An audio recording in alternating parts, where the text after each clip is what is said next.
Kita lanjutkan pembahasan tentang medan magnet dan gaya Lorentz. Di soal nomor 15 ini dikatakan perhatikan gambar berikut. Kawat lurus panjang diletakkan dekat dengan kawat melingkar yang mempunyai jari-jari 10 cm seperti gambar di atas. Besar induksi magnetik pada titik O, jadi dia yang ditanya di titik ini. Ada dua yang mempengaruhi, yaitu kawat melingkar dan kawat lurus. Kita tentukan dulu arahnya sesuai dengan kaidah tangan kanan. Maka arah B di titik O ini akibat kawat melingkar ini adalah, kalau kita gunakan kaidah tangan kanan, di sini dia keluar. Keluar kita katakan sebagai dot, digunakan kaidah tangan kanan. Kita katakan sebagai B yang pertama. Kemudian yang ini kenapa keluar ya? Jadi arahnya itu dari sini masuk ke sini, kemudian dia keluar nanti di sini. Kira-kira seperti itu. Kemudian untuk kawat yang kedua, arahnya kalau kita lihat dari sini masuk ke titik ini, dia di sebelah kiri ini keluar. Jadi di sini dia keluar juga. Arahnya B yang kedua. Karena dia searah, kita jumlah. B di titik O itu sama dengan B yang pertama ditambah dengan B yang kedua. Kemudian kita tulis dulu yang diketahui dari sini. Jari-jari lingkaran A1 kita sebut ini sebagai A1 sama dengan 10 cm atau sama dengan 0,1 meter. Kemudian A yang kedua, jarak kawat terhadap pusat lingkaran. Tadi jari-jarinya 10, yang ini tadi adalah 10 dan jaraknya 10, maka 20 cm atau sama dengan 0,2 meter. Arusnya masing-masing sama, di mana I1 sama dengan I2 sama dengan 5 ampere. Oke.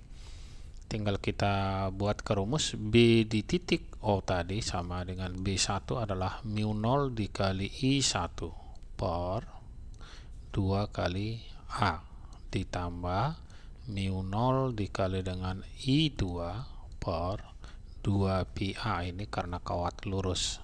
Jadi ini A1, ini A2. Kita tinggal keluarkan yang sama. Di sini hanya berbeda, mu 0-nya sama. Bisa kita tulis di sini sama dengan mu 0, arusnya sama, 5 ampere dikali I per, kita buat di sini 2. Maka di titik ini tadi I1 sama dengan I2, ini sama dengan I. Yang sisa di sini 1 per A1 ditambah dengan 1 per pi A2. Oke, tinggal kita buat nilainya. Mu 0 adalah 4 pi kali 10 pangkat min 7 dikali arusnya 5 dibagi dengan 2 dikali 1 per A1 0,1 ditambah 1 per pi dikali dengan 0,2. Yang bisa kita coret di sini adalah yang 2 dengan 4 ini sisa 2. 2 dikali 5 10. Jadi bisa kita tulis 10 pi dikali dengan 10 pangkat min 7 dikali 1 dibagi 0,1 itu sama dengan 10 ditambah 1 dibagi 0,2 itu sama dengan 5 per pi. Kita samakan penyebutnya.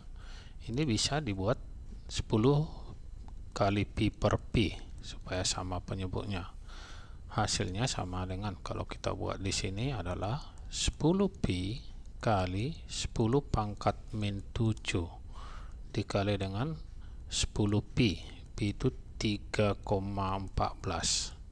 ditambah 5 dibagi dengan pi. Pi-nya bisa kita coret di sini, habis dengan yang ini. Hasilnya itu sama dengan 10 kali 10 pangkat min 7 adalah 10 pangkat min 6. 10 kali 3,14 adalah 31,4 ditambah dengan 5, hasilnya sama dengan 10 pangkat min 6 dikali dengan 36,4. Kalau kita ubah ke pangkat min 5, ini kita geser komanya, hasilnya adalah 3,64 dikali 10 pangkat min 5 Tesla. Kalau kita lihat di sini jawabnya adalah yang D. Selanjutnya kita lihat soal nomor 16. Perhatikan tabel berikut.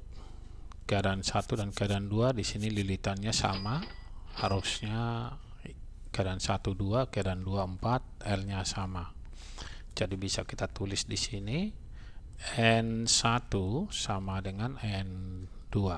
Kemudian L1 sama dengan L2, sedangkan I1 sama dengan 2 dan I2 sama dengan 4. Yang diminta di sini adalah perbandingan besar induksi magnetik di tengah-tengah solenoid pada keadaan 1 dan keadaan 2. Jadi bisa kita tuliskan B1 per B2. Ini sama dengan, kita tinggal bandingkan, mu 0 dikali dengan I1 dikali dengan N1 per di pusat solenoid L1. Kita buat di sini mu 0 kali I2 kali N2 per L2. Yang sama boleh kita coret dari sini, mu 0-nya sama, N-nya sama, tadi di atas ini ada N sama, ini kita coret, L-nya juga sama, ini kita coret. Hasilnya menjadi I1 per I2. Kita masukkan, nilai I1 itu 2, nilai I2 adalah 4. Jadi perbandingannya sama-sama kita bagi 2, 1 banding 2. Kita lihat dari sini jawabnya adalah yang E. Sampai bertemu kembali di video kita yang lainnya.